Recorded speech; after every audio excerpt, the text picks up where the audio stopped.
د شهزاده او سوالګر غږیز کتاب وروسته یو داسې پیښه رامنځته شوه چې په انګلستان کې یې ساری نه درلود. د فقیرو او کوڅه ډبو وګړو په لاس د انګلستان د ولیعهد ګران او سپېڅلی وجود ځورول شوی، سپیانو داړلی او زخمی و. د شپې تیاره خپره شوې وه چې ځان یې له ښاره په یوه لرې سیمه کې وموند. ټول وجود یې ستړی، ستومان، زخمی او په وینو سور و. جامې یې ریښکۍ شوې وې. خوار شهزاده نه پوهېد چې څه وکړي. هره شېبه یې تشویش لا پسې زیاتېده او له ډېرې ستړیا له ځایه خوځېدای نه شوای. پرېکړه یې وکړه چې نور به له هېچا څخه پوښتنه نه کوي، ځکه سر یې خلاص و چې هر څوک د ځواب پر ځای سپکې سپورې ورته وایي. تر شونډو لاندې یې له ځانه سره په بوڼېدو شو. افال کوټ هوکې، د هغې سیمې نوم همدا و. که وتوانېږم چې له حرکته تر لوېدو مخکې ځان دغه ځای ته ورسوم، ژوند به مې ژغورل شوی وي، ځکه د دغه ځای د اوسېدونکو له خوا به بیرته ماڼۍ ته ورسول شم. هلته به څرګنده شي چې اشتباه شوې او زه سوالګر نه بلکې واقعي شهزاده یم. همدا به مې د خپلې کورنۍ سره د بیا یو ځای کېدو سبب شي. دغه شیبه د مسیح کلیسا د هلکانو ناوړه او سپک چلن وریاد شو. وی ویل کله چې بیرته پادشاهۍ ته ورسېدم، یوازې به د هغوی د خوړو او جامو په اړه فکر نه کوم، بلکې د روزنې غم به هم وخورم. هڅه به مې دا وي چې تر کتاب ډیر شیان زده کړي، څه فایده چې نس ډک وي خو مغز تش او له هر ډوله احساسه محروم وي. کوښښ کوم چې دا پیښه مې هیره نشي. د نن ورځې هیڅ لیدلی شی باید د یاده ونه باسم. ملت د هرې سختۍ زغم لري، مګر دا یوازې ښوونه او روزنه ده چې زړه آراموي، مینه وربخي او له خپل آمناوه سره د مرستې احساس پکې پیدا کوي. ستوري د شپني اسمان تندي ته راغلل. باران پیل شو. یوه سړه او توپاني څلی ولګېده. بې پناه شهزاده او د انګلستان ولیعهد لا هماغسې د ښار د غریبې سیمې په بویونو کوڅو او واټونو کې ورک او سرګردانه روان و. ناببره یو شرابي تر ګریوان ونیو او ورته ویې ویل ته لا هم داسې د شپې تر دې وخته ګرځې؟ پیسې دې نه دي راوړي؟ که ما هم تر وهلو لاندې د لاسو او پښو وانه چولې، جان کانټي مې مه بوله. پوه شوې؟ شهزاده یې په ډېر تکلیف ځان له منګولو ویست او په داسې حال کې چې خپلې په خاورو لړلې اوږې یې څنډلې په خشم یې وویل ته رښتیا د هغه پلار یې؟ خدای دې همداسې وکړي. ته کولی شې خپل زوی د هغه ځایه راوباسې او ما بیرته خپل کور ته ورسوي. شرابي وویل د هغه پلار مطلب دې څه دی؟ زه خو پوهېږم چې ستا پلار یم او ستا به هم ډېر ژر په دې سر خلاص شي.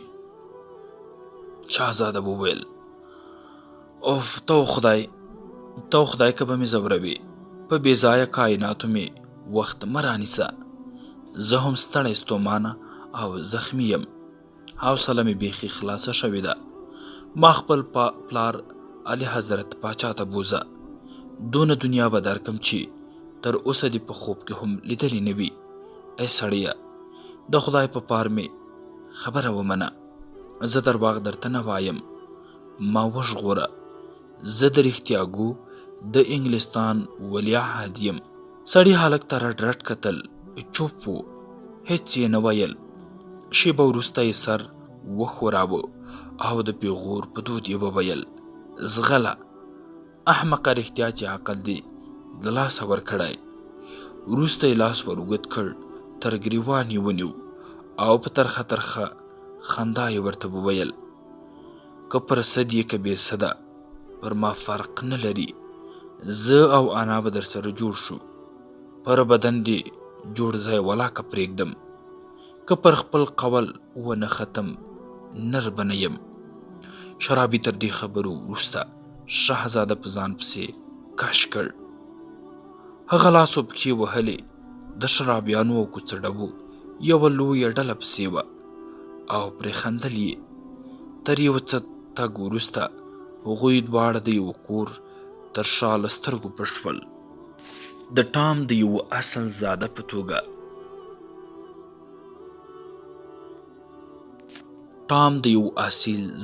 توګه ټام کانټي چې کله د شهزاده د کار په خونه کې یوازې شو، وخت یې غنیمت وباله. پاڅېد، د یوې لویې هندارې مخې ته ودرېد، سر تر پښو چپ او راستې ځان ته په ځیر ځیر وکتل. وروسته یې د شاهانه حرکتونو پیښې شروع کړې. د خونې له سره تر پایه په ګرځېدو شو او خپلې دا مانورې په هنداره کې هم څارلې. بیا یې د شهزاده ښایسته توره له تیکې راویسته، پر تیغ یې ښکل کړه. نوک یې د هغې صحنې په شان سینې ته مخامخ کړ چې 5-6 اونۍ وړاندې یې لیدلې وه. هغه ورځ یو افسر زندان ته د 2 نارینه‌و بندیانو نورفالک او ساري د سپارنې پر مهال د محبس د رئیس احترام په همدغه ډول پر ځای کړی و. ټام پر خپل بغل له ځوړند جواهر نشانه خنجر سره ولوبېد. وروسته د خونې د اوډون او ښکلو شیانو په ننداره شو او د ساتیرۍ لپاره پر هر کوچ یوه شیبه کېناست.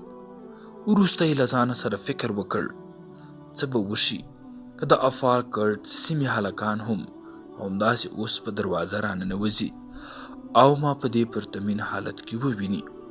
ډېر حیران و. له ځانه سره یې فکر کاوه، کله چې بیرته کور ته ولاړ سم او دا عجبه کیسه هلکانو ته وکړم، آیا راسره وبه یې مني او که به سرونه وښوروي او ووایي چې صد مې د لاسه ورکړی او بې ځایه اوتې بوتې وایم. 1/2 ساعت وروسته د ټام پام شو چې شهزاده ځنډېدلی، ځان یې بیخي یوازې احساس کړ. زړه یې نیولی غوندې شو. نور د خونې ښکلي شیان ورته په زړه پورې نه ول. غوږ یې ونیو، هره خوا چوپ په چوپتیا وه، لا پسې ناارامه او په تنګ شو. وروسته دا اندېښنه ور ولاړه شوه چې که یو څوک راشي او دی د شهزاده په جامو کې وویني او شهزاده هم د حقیقت د ویلو لپاره بیرته راونه ګرځي، نو به څه وشي؟ آیا سمدلاسه به په دار نه شي؟ آیا دوسیه به یې وڅېړل شي؟ ټام بیچاره له دې او هغه اورېدلي وو چې لویان وړو پیښو او کارونو ته ژر ځان رسوي. هره شیبه یې ویره زیاتېدله او په اندامونو یې سخته لړزه ګډه وه.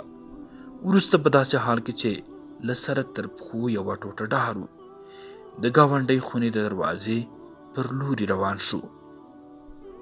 خلاصه یې کړه، هوډ یې وکړ چې وتښتي. شهزاده پیدا کړي او خپل ځان له دې ډاره او خلق تنګۍ آزاد کړي. کله چې د خونې د باندې پښه کېښوده، مخې ته یې 6 تنه ځانګړي نوکران او 2 ښکلي اصیل زادګان چې د پټن غوندې جامې یې اغوستې وې، شنه او په وړاندې یې په احترام کاږه شول. ټام حیران دریان شو، بیرته خونې ته راوګرځېد. دروازه یې له دننه بنده کړه او له ځان سره یې وویل، هی هی، هغو پسخند راوهی، همدا اوزي او کیسه رسوا کوي. څه خاورې به مې پر سر شي؟ آیا دلته د دې لپاره راغلی وم چې ځان ووژنم؟ ټام د خونې په اوږدو او بره په ګرځېدو شو. ډار او وحشت خورا ټینګه غېږه پر راڅرخولې وه. هر څومره کمزوری غږ چې به یې واورېد، په ویره او دقت به ورته متوجه کېده. یو دم دروازه خلاصه شوه او یو ځوان نوکر چې وریښمینې جامې یې اغوستې وې خونې ته راننوت او ویې ویل، شهزادګۍ جینګري. یوه ښکلې نجلۍ په ډېرو پرتمینو جامو کې په شمېرلو ګامونو راننوته او دروازه پسې وتړل شوه. څو ګامه وروسته ناببره ودرېده او په وېرېدلې لهجه یې وویل، اوه، دا څه در شوي دي ښاغلې؟ د ټام ساه په سینه کې سره وپیچل شوه. په ډېر زحمت یې وویل پر ما ورحمېږئ. زه شهزاده نه یم، زه ټام کانټي یم. هغه د افاکټ فقیر هیله کوم د شهزاده په پیدا کولو کې مرسته را سره وکړئ. هغه زما څیرې جامې واغوستې او خپل لباس یې ما ته راکړ. هغوی به هیڅوک پرېنږدي چې ما آزار کړي. د خدای روی وګوره، له دې مصیبته مې خلاص کړه. ټام د دې خبرو په اوږدو کې د شهزادګۍ پر وړاندې ګونډه وهلې وه او له اوښکو او زاریو په ډکو سترګو یې ورته وویل. نجلۍ ترهېدلې غوندې شوه او چیغه یې کړه، های های ښاغلې، تاسې زما په مخ کې پر ګونډو شوي یاست. نجلۍ د دې خبرې تر کولو وروسته منډه کړه او په ډېره تیزۍ له دروازې ووتله. ټام له ناامیدۍ په ډک زړه په مځکه ولوېد. له ځانه سره یې وویل، خاورې مې پر سر شوې، هېڅوک مرسته نه راسره کوي. همدا اوس راځي او نیسي مې، نور د تېښتې هېڅ لاره نشته. دلته ټام د مځکې په غېږ ورغلی و. هلته ماڼۍ یوه ویرونکي خبر پر سر واخیسته. ټولو یو د بل په غوږونو کې پسپسی کاوه. نوکرانو، اصل زادګانو، ښځو، هرې ډلې خپلو کې یوه خبره زمزمه کوله. د یوې شېبې له مخې د ماڼۍ په ټولو تالارونو کې، دهلیزونو او په وړیو کې خبر خپور شو چې شهزاده لیونی شوی.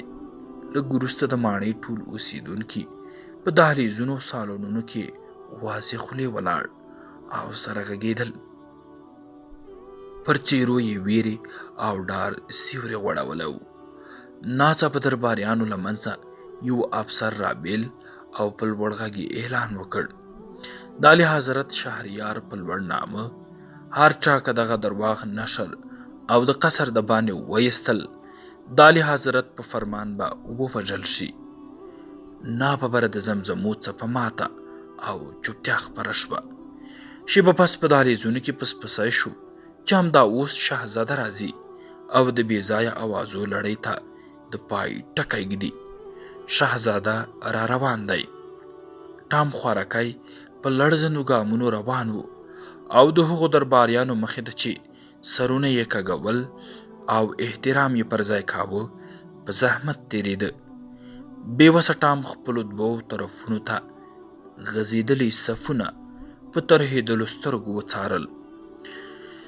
د دربار 2 تنه ځانګړي خدمتګاران یې دوو خواو ته روان ول او د دې لپاره یې تر بغلو نیولی و چې قدمونه یې ثابت او خپله د پخوا په شان روغ رمټ وایسېږي. د ټام تر شا 2 تنه درباري ډاکټران او خدمتګاران روان ول. لږ وروسته یې ځان د ماڼۍ په پرتمین تالار کې ولید. د دروازې د تړل کېدو غږ یې واورېد. ورسره مله کسان لا هم دلته ول. په 2 قدمۍ کې یو ځواکمن، خېټور، د پراخې غوښینې او غصبناکې څېرې څښتن سړی ناست و. د هغه سړي لوی سر تورو او سپینو ویښتو پوښلی و. ږیره پر مخ د یو ګردي قاب څېر راتاو شوې او شین ډوله ښکارېده. اوبدلې خو زړې او قیمتي جامې یې په تن وې. داسې ښکارېده لکه ځینې برخې چې د ډېر استعمال له امله سولېدلې او له منځه تللې وي. پښې یې پړسېدلې او پر یو بالښت سربیره ایښې وې. تالار کې یوه درنه چوپتیا واکمنه وه. ټولو سرونه د هغه سړي پر وړاندې خم شول. دغه تروش سړي د انګلستان مقتدر او ویرونکی باچا آتم هنري و. خبرې یې پیل کړې. د خبرو پر مهال یې څېره لږه لږه وغوړېده او د مینې سیوری پر خپور شو. ویې ویل، خیرواډه، زما ګران زوی او ولیعهده، تا غوښتل زما غوندې یو مهربان پاچا چې ستا پلار یم او همیشه په نرمۍ او مهربانۍ در سره چلیږم په یوه احمقانه مسخره وویروي. بیچاره ټام تر وسه خپل حواس د هغه خبرو ته ځیر کړل، خو کله چې د مهربان پاچا کلمه له غوږو سره وجنګېده، کنټرول یې له لاسه ورکړ او د یوه غشي خوړلي کس په شان پر ګونډو شو. لاسونه یې د غوښتنې په دود لپه کړل او وی ویل سترګې مې دې ړندې شي. پاچا تاسې یاست نو زما کار هم نور وشو. لکه دې خبرې چې پاچا نه آرامه کړی وي، ځکه په حیرانه څېره یې د ټولو حاضرینو مخونو ته وکتل. وروسته یې په بیچاره ټام کې سترګې خښې کړې او په مضطربه لهجه یې ورته وویل زه فکر مې کاوه چې دا هسې یوه آوازه ده، مګر اوس یې دا دی په خپلو سترګو وینم چې رښتیا ده. تر دې خبرې وروسته پاچا سوړ اسویلی وکیښ او په نرمه ژبه یې وویل راځه زویه، رانږدې شه، راشه خپل پلار ته راشه. زما په خیال حالت دې سم نه دی. خوار ټام دوو تنو تر بغلو ونیو او په لړزندو سستو قدمونو یې تر پاچا پورې وروست. پاچا د هغه پر بیرېدلي مخ لاسونه لپه کړل او څو شېبې ورته ځیر شو. د هغه په څېره کې یې د عقل او فکر د موندلو ډېره هڅه وکړه، خو بریالی نه شو. وروسته یې د هغه سر چې په کود کود پیچلو ویښتانو بار و خپلې سینې ته جوخت کړ. په مهربانۍ یې وویل زما ګران زویه، ستا څخه خپل پلار هېر شوی دی، هسې نه د خپل سپین ږیري پلار زړه ور مات کې. راته ووایه ما پیژنې؟ آیا رښتیا هم باید ما وپیژنې؟ نه مې پیژنې؟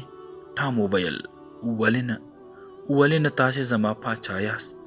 انشاءالله خدای به مو د هر زیان په امان ولري. پاچا وویل مرحبا، آفرین، بیخي پر ځای خبره دې وکړه. اوس د آرام څا واخله، داسې مه لړزېږه. دلته خو داسې څوک نشته چې تا ته څه ووایي. پر ټولو ګران یې، نور سم شوی یې او پریشانی او بې ځایه خیالات دې د سره ووتل. دغسې نه ده؟ ته نور خپل نوم نه غلطوي؟ سمه ده، وایي تر اوسه دې څو پلا دغه تېروتنه کړې ده رښتیا؟ ټام وویل قربان دې شم، هیله کوم خبرې مې زړه ته واچوئ.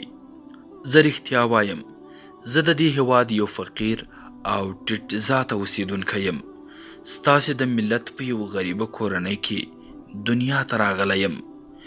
زه یوې بې خونده پیښې او ناڅاپه مصیبت تر دې ځایه راورسولم او زما هېڅ ملامتي پکې نشته. تر اوسه لا ډېر کوچنی یم، دونه ژر باید ونه مرم. ستاسې په یوه کلمه ژغورل کېدای شم. پاچا وویل مرګ څه معنا؟ زما ګران شهزاده ولې داسې ګډې وډې غږوي؟ ولې غواړي په دې خبرو خپل ناآرامه زړه ته هوسایي وبخي؟ ته به هېڅکله ونه مرې. ټام په خوښۍ سره د پاچا پر وړاندې ګونډه ووهله او په چغو ته ورته غږ یې وویل اعلی حضرته، خدای دې خیرونه درکړي، الله دې عزتمن عمر اوږد که، ستا سایه دې د دې هېواد د سره نه ټولیږي. دا وخت ټام پاڅېد او په غوړېدلې څېره یې د دربار دوو تنو نجیبانو ته چې فرمان ته غوږ ول وکتل او ویې ویل تاسې واورېدل چې اعلی حضرت څه وفرمایل؟ زه به ونه وژل شم.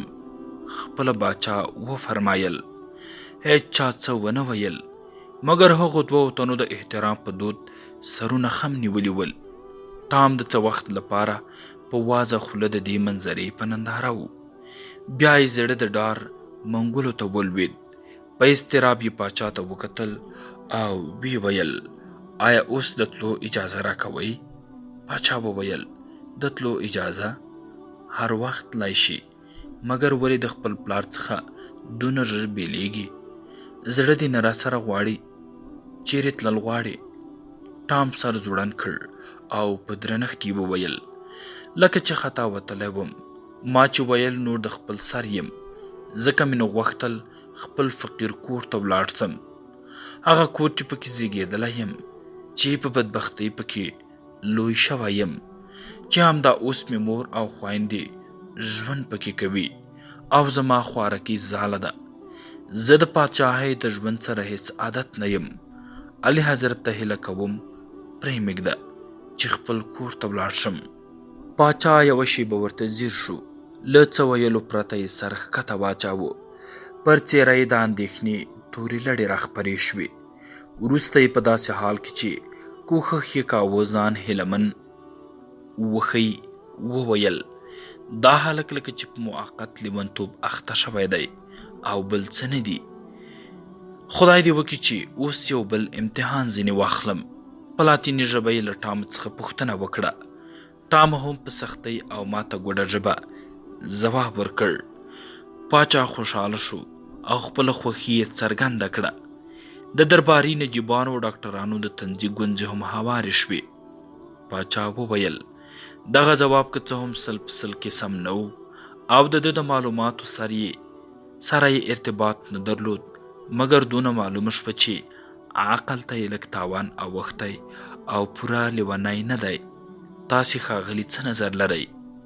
مخاطب ډاکټر سر خم کړ او په ډېر احترام یې ورته وویل: قربان زما نظر دا دی چې اعلی حضرت سم پوهېدلی دی. پاچا په دې ډېر خوشحاله شو چې دومره پوه سړي یې نظر تایید کړ.